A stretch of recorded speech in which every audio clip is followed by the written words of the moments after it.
বিজ্ঞানীরা একটি ইঁদুরকে পানিতে পূর্ণ একটি পাত্রে ছেড়ে দেন। এরপর তারা টাইমার চালু করে দেখতে চান যে ইঁদুরটি কতক্ষণ টিকে থাকতে পারে। ঠিক 15 মিনিট পর ইঁদুরটি পানিতে ডুবে মারা যায়।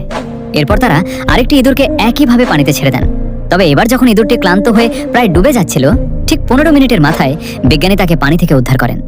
এরপর তাকে খাবার দেওয়া হয়, শরীর শুকিয়ে দেওয়া হয় এবং কিছুটা বিশ্রাম নেওয়ার সুযোগ দেওয়া হয়। কিছুক্ষণ পর একই ইঁদুরটিকে আবারও সেই পানির পাত্রে ছেড়ে দেওয়া হয়।